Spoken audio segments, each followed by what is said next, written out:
যদি শাখা না খোলো, সিঁদুর না বলছো, তাহলে নানান লোকে নানান কথা বলবে দুষ্টু।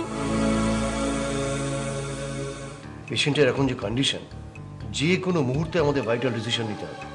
হ্যাঁ স্যার, ঠিকই, কিন্তু প্রবলেম হচ্ছে যে পেশেন্টের বাড়ির লোকের কোনো খবরই নেই। সত্যি কথা বলতে স্যার, ছেলেটার চেহারার যে অবস্থা তাতে আই নো। আজকে আমি ছেলেটাকে খুব ভালো করে অবজার্ভ করেছি। এই তো, আরে মুন্নি, বলছি মা কোথায় রে? আমি জানি না রে, আমি এই ঘরে মাকেই খুঁজতে এসেছিলাম, কিন্তু এসে মাকে আমি রাজা সোনা চাঁদের কোনা ঘুরে যা।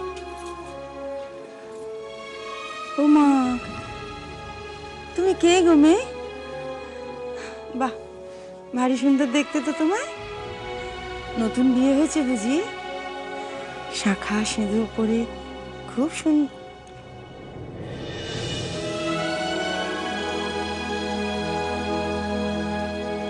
ও, তোমার বন্ধু? তোমার বস? বাহ, বেশ দেখতে। তোমাদের দুটোকে খুব সুন্দর মানিয়েছে গো। ভালো থাকো তুমি। ছেলেটার ট্রিটমেন্টের জন্য খরচ খরচা করছি, একটাই কারণ, ও সুস্থ হয়ে বাড়ি ফিরুক। হ্যাঁ, তার জন্য পুলিশ যথেষ্টই চেষ্টা করছে।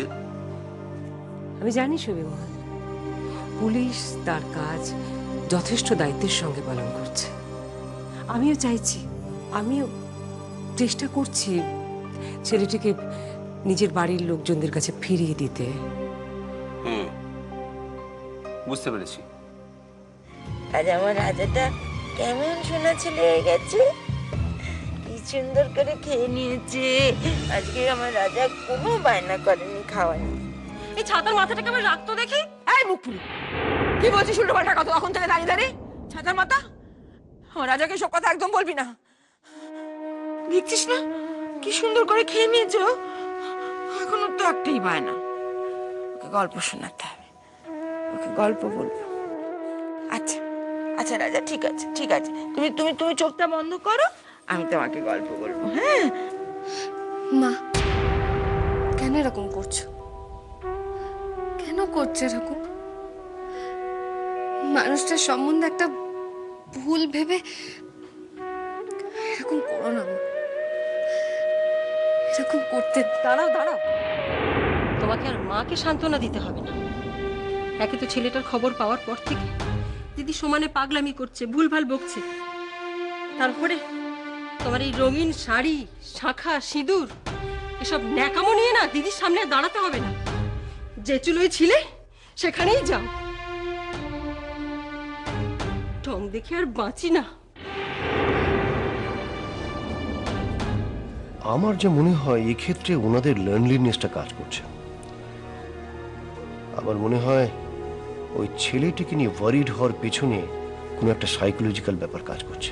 পরশুদিন রাজার শ্রাদ্ধ, তুমি দেখবে যাদের বাড়িতে নেমন্তন্ন করতে যাবে না, দূর দূর করে তাড়িয়ে দেবে, কেউ আসবে ভেবেছ? যেরকম মেয়ে সেরকম তার ন্যাকা মা। আমি কত করে বললাম, দিদি ও তো আপনারই মেয়ে, আপনি একটু বুঝিয়ে বলুন, ও নিশ্চয়ই আপনার কথা শুনবে। উনি বললেন কি, আগে মানদা আসুক, মানদা তোকে ছোটবেলা থেকে বড় করেছে, মানদা সব ওকে করতে রাজি করাবে। কি হলো? সত্যি কি যে বুঝিয়ে গেল, আমি তো কিছুই বুঝতে পারলাম না। ড্যাং ড্যাং ড্যাং ড্যাং করে চলে আমার না ভাবলেই মাথাটা গরম হয়ে যাচ্ছে। আমার না একবার গা পিত্তি জ্বলে যাচ্ছে, মাথা একেবারে রক্ত উঠে যাচ্ছে।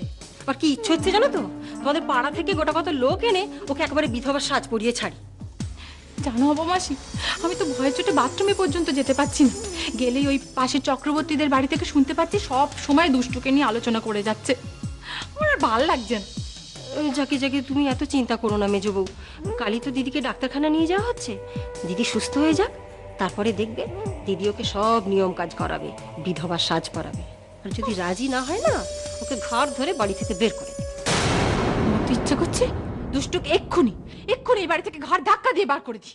ঘাড় ধাক্কা দিলেও এ বাড়ি ছেড়ে আমি কোথাও যাব না মেজদি, কোথাও যাব না মেজদি, কোথাও যাব না মেজদি।